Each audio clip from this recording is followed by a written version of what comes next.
चलो बुद्ध की ओर सामूहिक बुद्ध विहार एकता मंच द्वारा भोपाल में बौद्ध धर्म दीक्षा स्वीकार समारोह का आयोजन किया गया। इस दौरान आयोजनकर्ताओं ने बताया कि बाबा साहेब अम्बेडकर ने 14 अक्टूबर 1956 को हिंदू धर्म को त्याग कर विधिवत रूप से बौद्ध धर्म को नागपुर में दीक्षा भूमि पर शीलवान, विद्यावान एवं पूजनीय बौद्ध भिक्षु द्वारा बौद्ध धर्म की दीक्षा ली थी और अपनी 22 प्रतिज्ञाओं का पाठ किया था। इन सब बातों को ध्यान में रखकर इस वर्ष अम्बेडकर अनुयायी बौद्ध धर्म की दीक्षा ले रहे हैं। अम्बेडकर अनुयायी जिनकी उम्र 18 वर्ष से अधिक हो, उन्हें विद्यावान बौद्ध धम्म भिक्षु के द्वारा विधिवत रूप से बौद्ध धर्म की दीक्षा व बाबा साहेब अम्बेडकर की 22 प्रतिज्ञाएं दिलाई जा रही है और बौद्ध धर्म स्वीकार प्रमाण पत्र दिए जा रहे हैं। इसके साथ ही उन्होंने बताया कि आयोजन बड़े स्वरूप में होना था, लेकिन लोगों द्वारा आपत्ति लगाई गई, जिसके कारण कार्यक्रम को सूक्ष्म रूप में आयोजित किया गया। इस दौरान प्रतिभावन को पुरस्कार वितरित किए गए और उनका सम्मान भी किया गया। Bureau report.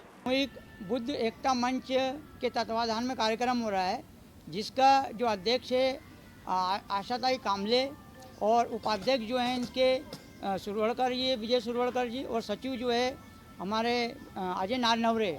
लेकिन ये बहुत बड़े पैमाने पे कार्यक्रम था, लेकिन ये कार्यक्रम फेल इसलिए हुआ क्योंकि एक हमारे ही व्यक्ति ने जिसका नाम कृष्ण पवार है, आपत्ति डाली है थाने में। और हम ये जो कार्यक्रम आज आप आ रहे हो, हमें थाने की तरफ से काफ़ी पुलिस आपने देखी होगी यहाँ पे, तो ये पुलिस आई है और उनकी सुरक्षा में थोड़ा बहुत कार्यक्रम हो रहा है, क्योंकि हमारा इतना ज़्यादा नुकसान हुआ है कि उन्होंने थाने में आपत्ति डाल दी इस जगह को कब्जा करने की चक्कर में। हमें तो कार्यक्रम करना था, तो ये कार्यक्रम फ्लॉप हुआ है। तो बहुत सारे लोग हमारे इसके मारे पुलिस देख के नहीं आए हैं, तो इस कारण से ये आपने देखा है कि अभी कुछ लगा भी नहीं है, साउंड वगैरह भी नहीं लगे। तो ये छोटा सा हम कार्यक्रम कर रहे हैं, तो उससे वहाँ आपत्ति डाली। तो कृष्ण नाम हम चाहते हैं सरकार से, और जो इनके सहयोग से, थाने के सहयोग से हमें ये कार्यक्रम होने को दिया, हम उनके शुक्रगुजार हैं। और हम चाहते हैं सरकार से कि भैया जो व्यक्ति आपत्ति खड़ा करा उसको बोला आओ, या उसके खिलाफ कुछ कार्रवाई की जाए कि भाई आपस में ही क्यों इस प्रकार की आपत्ति रहा। हमने बुलाया भी था, आके बैठ के बात करो, हमको यहाँ कब्जा तो कर नहीं रहे। हमारे जो बाबा के बारे में बता रहे थे, हाँ, बाबा साहब के जो 1956 में जो बौद्ध धम्म दीक्षा ली थी, तो कार्यक्रम पे लिखा है, देखिए बौद्ध धम्म दीक्षा समारोह का कार्यक्रम है आज। तो यहाँ जो लोग आएंगे हमारे, हम उनको जो हमारे अनुयायी अम्बेडकर के, वो बौद्ध धम्म की दीक्षा लेंगे, बौद्ध धम्म की अपनी स्वयं की इच्छा लेंगे, बाबा साहब की 22 प्रतिज्ञा लेंगे। बौद्ध धम्म एक संस्कार है, जैसे हर धर्म में होता है। क्रिश्चियनों में बपतिस्मा होता है और ब्राह्मणों में भी संस्कार होते हैं, तो ऐसे बौद्ध धम्म में संस्कार है। ये संस्कार मतलब है कि जब हमारा बालक इसका अनुय 18 साल के ऊपर का होगा तो बौद्ध धम्म की दीक्षा लेगा, उसमें बनते विधिवत उनको बौद्ध धम्म की दीक्षा दिलाएंगे, बाबा साहब की 22 प्रतिज्ञा का वाचन करवाएंगे।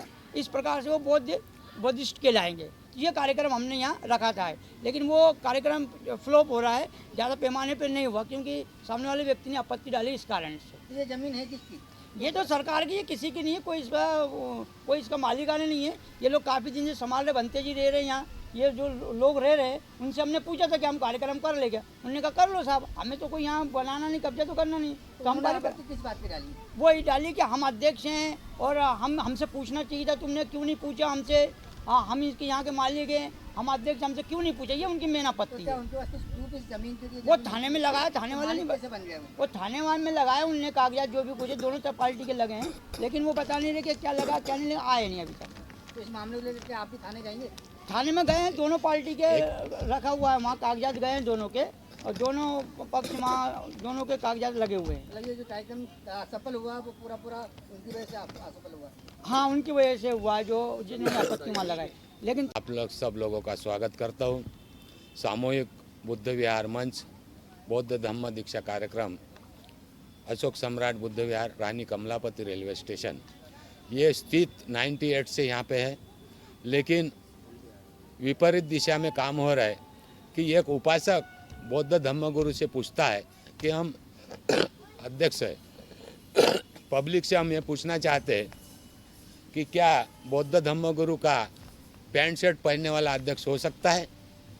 जिस प्रकार हमने बुद्ध की शिक्षा ली है, उसी के आधार पे परम पूज्य डॉक्टर बाबा साहब अम्बेडकर 14 अक्टूबर 1956 को उन्होंने धम्म दीक्षा स्वर्ण महोत्सव का दीक्षा दी और निरंतर वो कार्यक्रम चल रहा। लेकिन विपरीत दिशा में उसका नाम अगर बार बार लूँगा तो उसका प्रचार होता है। तो एक पवार नाम का व्यक्ति है, बोलता मैं यहाँ का अध्यक्ष हूँ, तो हमारा बुद्ध विहार का अध्यक्ष बुद्ध ही होगा। हमारी जो भंते जी है वही इसका संरक्षक है और इन्हीं के थ्रू ये कार्यक्रम होगा। और हमने सारे लोगों से यहाँ 40 साल से हम बैठे हैं। हमारे 3 भिक्षु यहाँ से एक्सपायर भी हो चुके हैं, उनके श्रद्धांजलि के रूप में भी ये कार्यक्रम हम ऑर्गेनाइज करेंगे। लोगों को दीक्षा दी जा रही है। यहाँ सर आज का तो कार्यक्रम है कि पुलिस डिपार्टमेंट ने हमको कहा कि विवादित स्थिति ना पैदा हो, इसलिए यहाँ साउंड भी नहीं लगाया गया। भोजन का कार्यक्रम रखा, वो भी उधर रोका गया। और ये जिस प्रकार ये कार्यक्रम होना था बड़े पैमाने पे, आज हम दुख के साथ बोल रहे हैं कि आज 7.5 लाख वोट भोपाल में है, लेकिन आज दिख कितने रहे, ये बड़ी शर्म की बात है। तो आज वो हमसे पूछ रहा कि ये हम यहाँ का अध्यक्ष है, हम कोर्ट के जरिए हम कोर्ट में जाने के लिए तैयार है कि ये भिक्षु संघ की जमीन है, ये भिक्षु संघ को ही रहेगी। इसके लिए हमें कोर्ट भी जाना पड़े तो हम तैयार है। और कृष्णा पवार को हम पूछेंगे तेरे को अध्यक्ष किसने बनाया, ये कोर्ट को जवाब दिया जाए। कोर्ट इससे पूछेगा कि इसको अध्यक्ष किसने बनाया। अगर वो बौद्ध है तो इसको बौद्ध का सर्टिफिकेट कोर्ट में जमा करना पड़ेगा। हम बौद्ध भिक्षुक है, ऑल इंडिया भिक्षु संघ की तरफ से मैं राष्ट्रीय महासचिव हूँ बौद्ध ज्ञान ट्रस्ट कमेटी से, और यहाँ का भी मेरे को कार्य अध्यक्ष बनाया गया। ये मेरे मन से नहीं बना, मेरे भिक्षु संघ ने यहाँ से कहा कि बंते जी आप जाओ वहाँ देखो, इसलिए मैं यहाँ पे उपस्थित हूँ। कितने लोगों को सम्मानित किया जा रहा है आपकी तरफ?